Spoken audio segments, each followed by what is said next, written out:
오늘 아침 주님께서 우리에게 주시는 말씀은 시편 13편 1절부터 6절까지의 말씀입니다.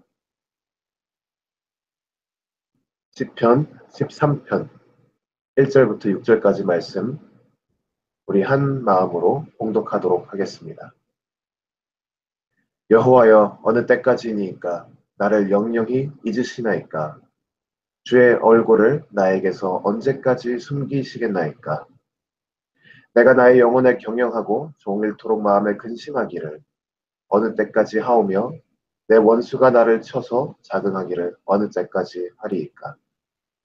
여호와 내 하나님이여, 나를 생각하사 응답하시고 나의 눈을 밝히소서.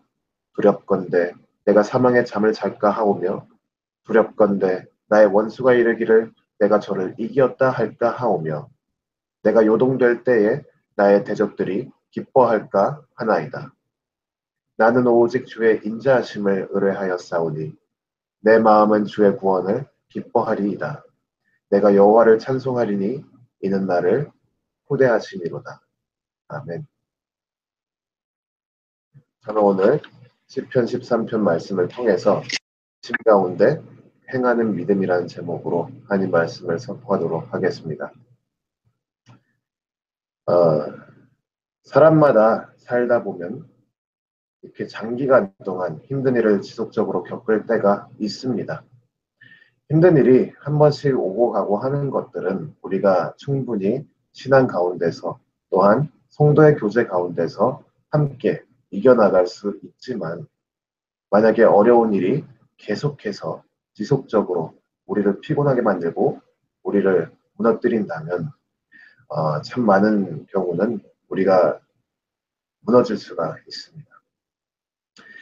힘든 일들이 한두 가지면 모르겠는데 지속적으로 계속되고 또한 아니면 한두 가지 힘든 일들이 해결이 되지 않다던가 이런 일들이 계속 일어나다 보면은 우리가 신앙에 있어서 많이 흔들릴 수가 있고 하나님을 향한 우리의 믿음이 많이 흔들릴 수가 있습니다. 이런 경우 우리가 또 의심이 들 수가 있는 게 이런 경우 사단이 이제 우리 마음을 공격하지요. 우리 마음을 어떻게 공격하냐면 사단이 우리에게 거봐, 너희들은 조금만 힘들어도 하나님을 의심하잖아. 또한 너희들은 조금만 힘들어도 하나님을 버리고 괴로워하잖아. 너희들은 은혜를 의지하여서 이 일을 이겨내야 되는데 그걸 이겨내지 못하고 힘들어하는 모습을 보면 너는 참된 그리스도인이 아닐 거야.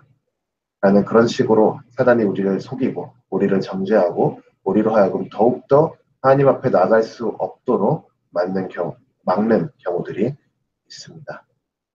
이러한 상황이 닥치면 아무리 신앙이 좋은 사람도 그 신앙이 뜨거웠던 그 신앙이 식어버리게 되고 또한 하나님을 많이 사랑했던 그런 성도들도 하나님에 대해 원망이 생길 수가 있고 하나님에 대해 속상한 마음이 생길 수가 있습니다.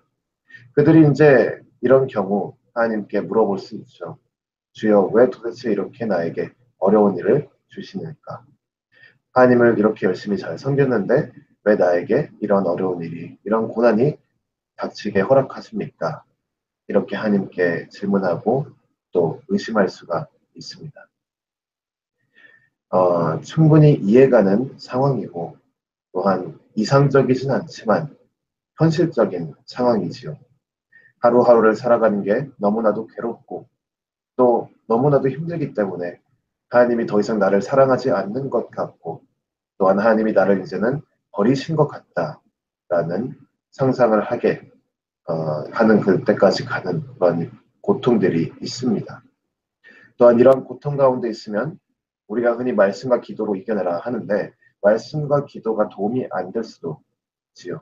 말씀을 읽어봐도 그 말씀에 있는 그 복들이 이 말씀에 약속되어 있는 하나님의 복과 은혜가 나를 위해 주신 거라는 느낌이 더 이상 들지가 않고 오히려 나는 이런 복들로부터 배제되었다는 그러한 상처를 받을 수도 있습니다. 또한 기도를 할 때에 하나님의 주시는 그 은혜가 넘치게 흘러나는 게 아니라 오히려 기도를 하면 할수록 의심만 커지고 괴로움만 더욱더 커지고 하나님이 정말로 나를 버리신 것이 아닐까라는 생각만 더욱더 커지게 되는 경우들이 있습니다. 이것들이 말씀과 기도가 능력이 없다.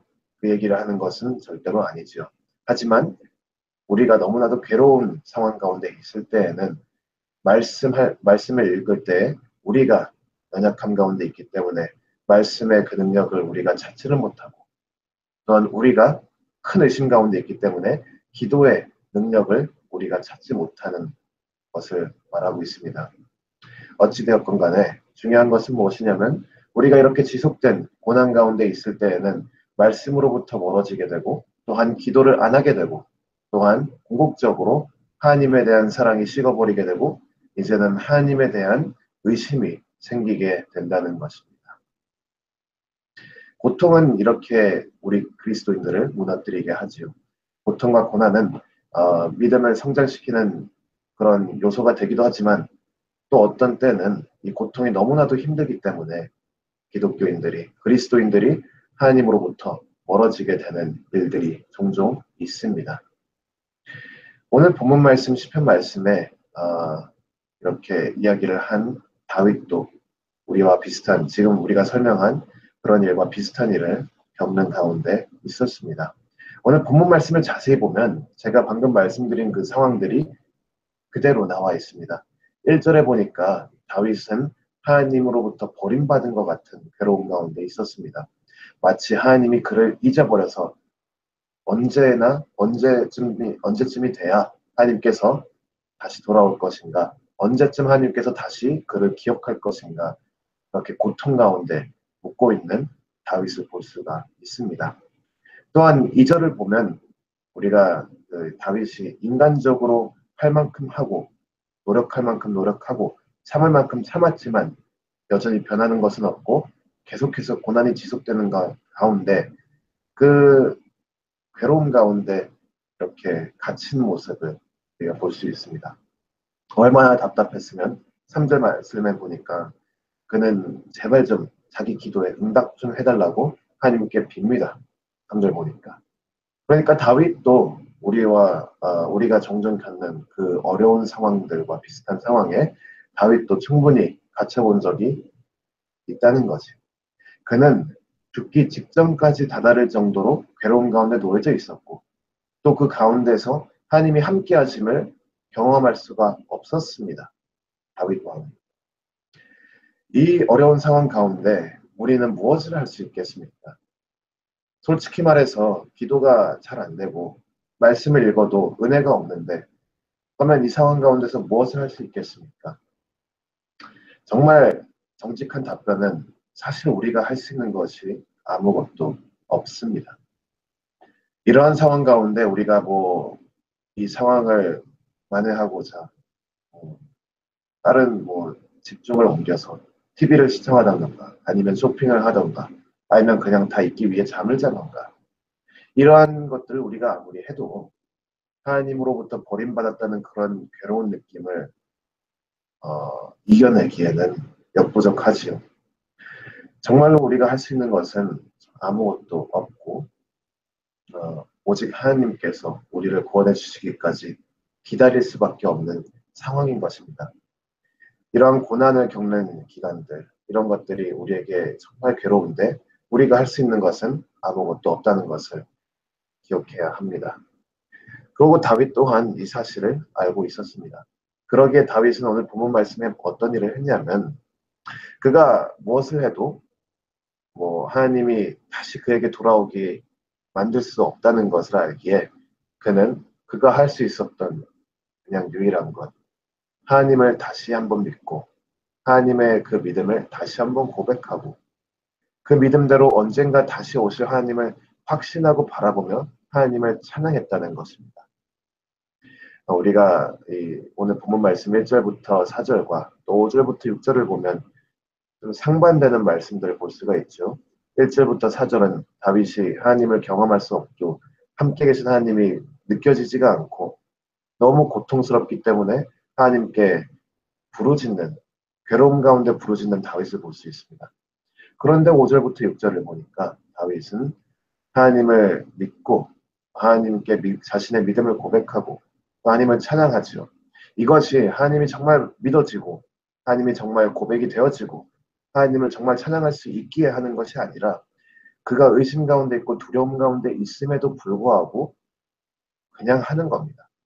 이것이 다윗이 괴로울 때 보여준 믿음이고 또한 우리에게 제시하는 그러한 믿음의 모습들입니다. 이유가 있어야 우리가 하나님을 믿을 만한 이유가 있어야 그때만 믿음을 고백하는 것이 아니라는 것을 보여주고 있습니다.